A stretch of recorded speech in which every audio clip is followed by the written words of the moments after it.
Um outro setor que também tem uma grande importância em um laboratório de análises clínicas é o setor de anatomia patológica, que é responsável por analisar as modificações, as alterações a nível morfológico que algumas doenças podem promover, como câncer, por exemplo. O trabalho desse setor se baseia em exame macroscópico e microscópico do material. Esse material é retirado de tecidos, é retirado de fluidos, de células ou até mesmo de órgãos. Dessa forma, é possível achar diversas doenças, em especial vários tipos de câncer, independente da sua localização. A amostra pode ser coletada através de uma excisão cirúrgica, pode ser coletada também através de uma biópsia, de uma aspiração ou de um exame citológico.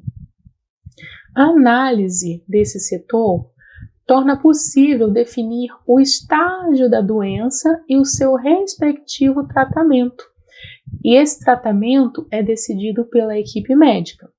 Podemos ver até esse momento inicial que a anatomia patológica é um setor de grande importância, tanto dentro de um laboratório, quanto nas análises clínicas como um todo, dentro de um hospital. Porque essa é uma área das análises clínicas que trabalha em conjunto com algumas especialidades médicas, como, por exemplo, a clínica médica, a clínica cirúrgica e a oncologia. A patologia cirúrgica é o ramo da anatomia patológica que é responsável pela excisão, pela extração de tecidos ou órgãos que são enviados para essa análise. Já a citopatologia é aquela parte da anatomia patológica que estuda as células coletadas numa raspagem, ou numa aspiração também, que pode ser inclusive por uma seringa, né? Uma aspiração, pode-se colocar uma seringa diretamente no local e fazer essa aspiração, essa punção. Pode ser também um esfregaço ali no local que se precisa analisar, ou uma centrifugação de líquidos. Às vezes a aspiração foi de um conteúdo de um líquido, por exemplo. Digamos que aqui tem um conteúdo de 13 mililitros de um líquido aspirado. Pega-se esse líquido, coloca-se num tubo, leva-se para uma centrífuga, faz-se a centrifugação e logo após faz-se a análise microscópica. Um exemplo é o colpo citológico, mais conhecido como o Papa Nicolau, que é o preventivo feminino, né? Um exame modelo mundialmente para o rastreio, para a detecção de lesão que pode provocar câncer de colo de útero. Como esse exame tem uma grande importância na vida das mulheres em todas as partes do mundo, vamos falar um pouquinho sobre ele agora. Esse exame foi criado pelo Dr. Geórgio de Papanicolaou, por isso recebeu seu nome em sua homenagem. E é um exame ginecológico onde o material biológico é analisado pela citopatologia.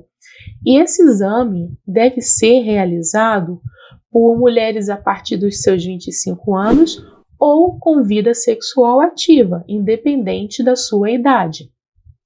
Esse exame também tem uma grande importância para a prevenção do câncer de colo de útero, como nós já falamos, que é uma das neoplasias malignas que mais provoca óbito no público feminino, ou seja, uma neoplasia maligna de alta mortalidade.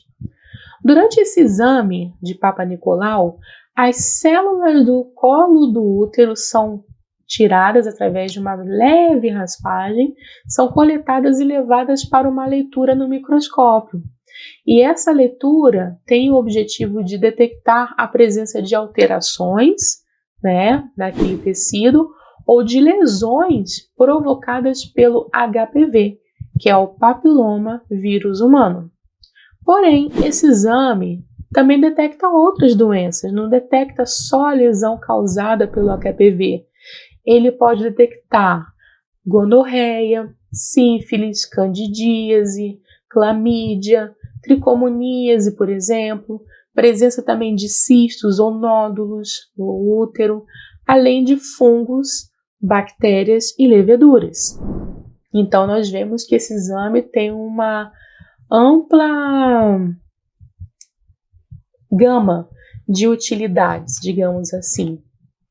A amostra biológica deve ser coletada entre o 10º e o 20º dia após o primeiro dia da menstruação.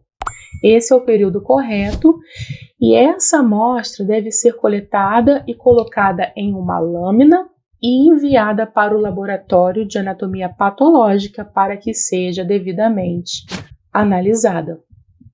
A paciente, durante o procedimento de coleta, deve observar algumas orientações, tanto antes quanto depois também, certo? Principalmente antes da coleta, para que esse exame não seja inutilizado e ela não tenha que passar pelo procedimento da recoleta. Por exemplo, ela não pode estar usando nos 2 ou 3 dias anteriores ao exame sabonetes íntimos, lubrificantes vaginais ou cremes vaginais, porque esses produtos vão alterar o pH, a acidez do canal vaginal e vão automaticamente alterar o conteúdo daquela amostra biológica que vai ser coletada. Também, nas 72 horas antecedentes, a mulher não pode ter relação sexual, independente do uso de preservativo. Não pode também fazer duchas íntimas, porque a ducha também vai alterar toda a acidez ali do canal. E no caso da mulher estar grávida, o exame... Olá, peço desculpas por interromper sua aula por um breve momento, mas tenho algo importante e vantajoso para compartilhar com você. Se você está gostando desta aula, tenho uma ótima notícia. Agora você pode levar sua experiência de aprendizado para o próximo nível fazendo sua matrícula em nosso site. Ao se matricular, você terá acesso exclusivo a uma série de benefícios. Primeiro, você pode baixar a apostila completa do curso em PDF, perfeita para acompanhar as aulas e revisar o conteúdo sempre que precisar. Além disso, ao concluir o curso, você terá a oportunidade de adquirir um certificado de conclusão, um grande passo para o seu desenvolvimento profissional e acadêmico. E sabe o que mais? Ao assistir às aulas diretamente em nosso site, você terá uma experiência de aprendizado sem interrupções ou propagandas. Isso significa mais foco e eficiência no seu estudo. Então, não perca essa chance. Clique no link na descrição deste vídeo ou visite nosso site para se matricular agora mesmo. É rápido, fácil e vai transformar a maneira como você aprende. Agora, vamos voltar à aula. Obrigado por sua atenção e nos vemos no site. Pode ser feito até o 4º mês de gestação. Depois desse período, ela vai ter que esperar o parto e é necessário esperar depois do parto um período entre 6 e 8 semanas para que ela possa passar por esse exame. As 2 primeiras vezes em que a paciente vai passar por esse exame, essas 2 primeiras vezes tem que ter um intervalo de 1 ano. Então, se uma paciente, por exemplo, com 20 anos de idade, que já tem vida sexual ativa, vai fazer o seu exame pela primeira vez aos 20 anos, o próximo exame dela tem que ter intervalo de 1 ano. Então, ela vai ter que fazer quando ela estiver com 21 anos de idade. E se o resultado desses 2 primeiros exames for satisfatório, sem lesões, sem malignidade e tudo mais, ela pode começar a fazer esse exame com um intervalo de 2 anos. Então, a cada 2 anos, ela vai poder fazer esse exame para poder fazer um rastreio adequado, sem deixar a desejar e sem correr risco de, nesse período de 2 anos, aparecer um problema sério.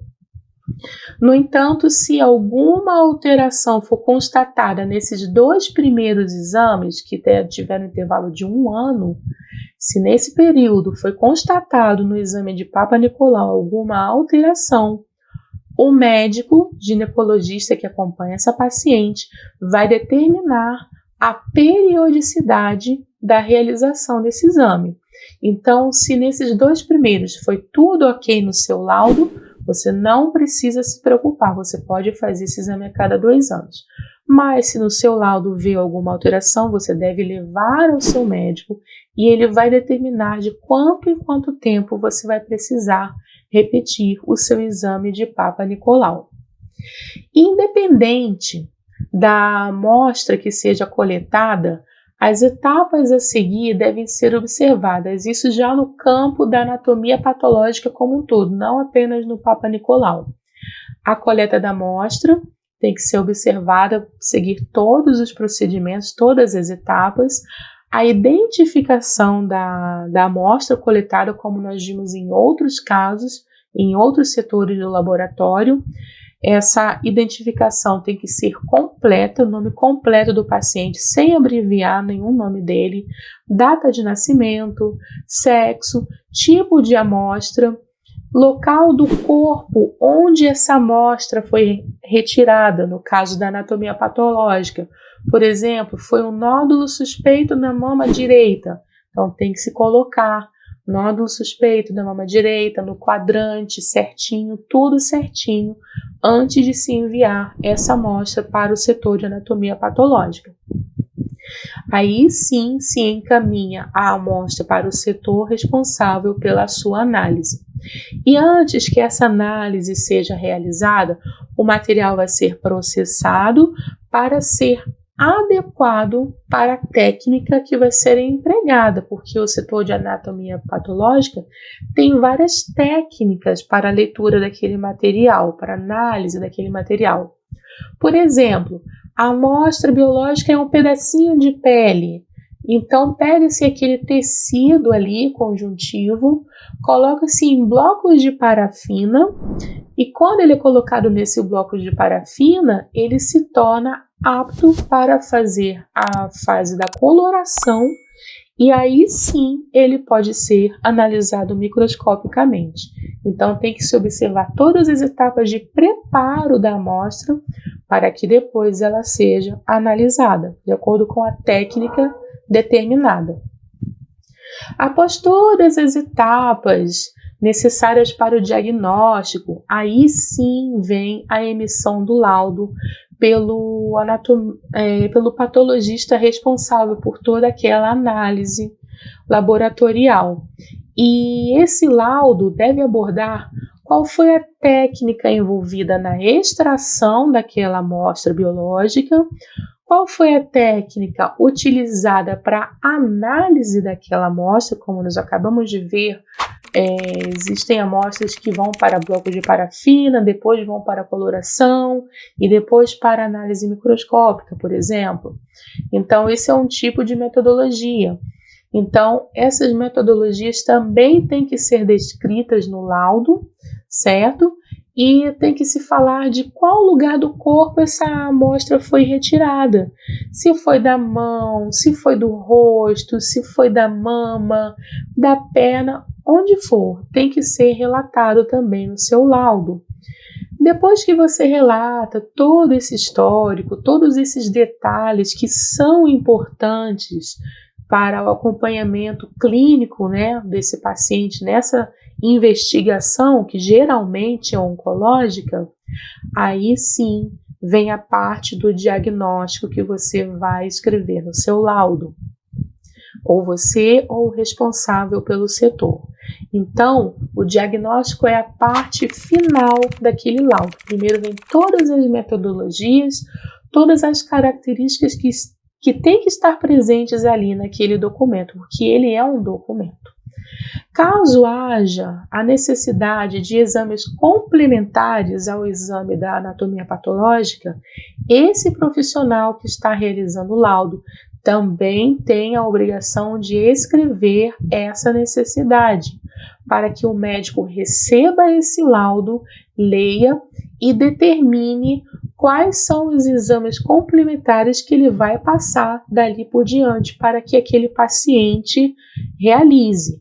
Então, também se tem essa responsabilidade dentro da anatomia patológica. Não é só fazer o laudo, descrever toda a metodologia, o fragmento que foi retirado, não é só isso. Se você vê como um profissional da patologia que esse laudo que você elaborou, que toda essa técnica sua não foi suficiente para fechar com toda a segurança o seu laudo, você precisa sinalizar isso por escrito ali naquele papel. E o paciente tem que ter essa informação para ele saber, tanto ele quanto a equipe médica, de que mais exames complementares deverão ser realizados antes de se fechar um diagnóstico e principalmente antes de se estabelecer uma conduta médica relacionada ao tratamento daquele problema. E aí, tudo bem? Estou passando apenas para deixar um recado bem rápido para você que acabou de ver essa aula e que gostaria de assistir a todas as aulas desse curso. É bem fácil, basta você clicar no link que está na descrição deste vídeo ou acessar www.novacursos.com.br. Fazendo sua matrícula em nosso site, você terá acesso a todas as aulas desse curso e mais centenas de outros cursos, além de poder fazer avaliação. E caso você queira, poderá estar adquirindo o certificado com um valor bem acessível. Esse foi o recado que eu queria dar, aguardo sua matrícula. Até breve!